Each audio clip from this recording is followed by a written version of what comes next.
उस दिन के बाद जब छोटी चुड़ैल ने अपनी सौतेली माँ को हराया और उसे पत्थर में बदल डाला, उसने सोचा कि अब उसका जीवन शांति और खुशी से भरा रहेगा। लेकिन असल में उसे यह समझ नहीं आया कि उसने एक बड़ी चुनौती को अपने ऊपर ले लिया था। सौतेली माँ की आत्मा शांति नहीं पा सकी।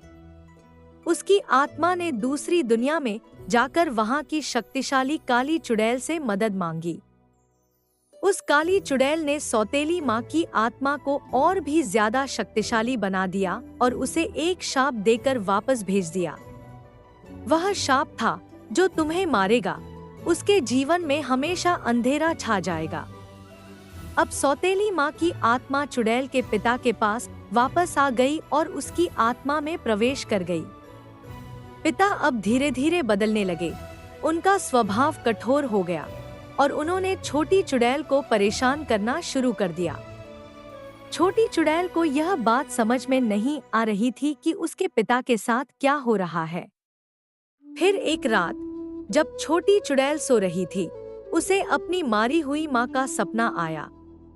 माँ ने उसे बताया कि उसकी सौतेली माँ की आत्मा ने उसके पिता के शरीर को वश में कर लिया है। अगर वह समय रहते कुछ नहीं करती तो उसकी सौतेली माँ फिर से लौटकर उसे और उसके पिता दोनों को खत्म कर देगी।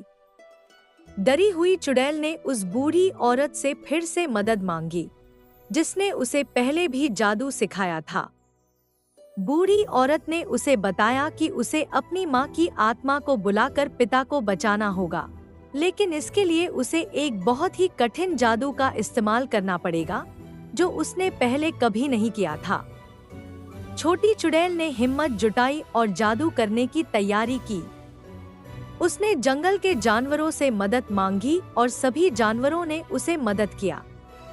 उसने अपनी माँ की आत्मा को बुलाया और दोनों ने मिलकर एक शक्तिशाली जादू किया, जिससे सौतेली माँ की आत्मा को हमेशा के लिए नष्ट कर दिया गया।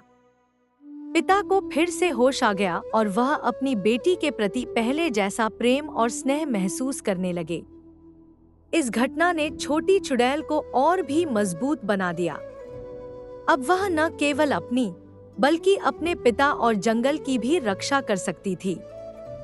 नैतिकता, असली ताकत जादू में नहीं, बल्कि सच्चे दिल और अपने प्रियजनों की रक्षा के संकल्प में होती है।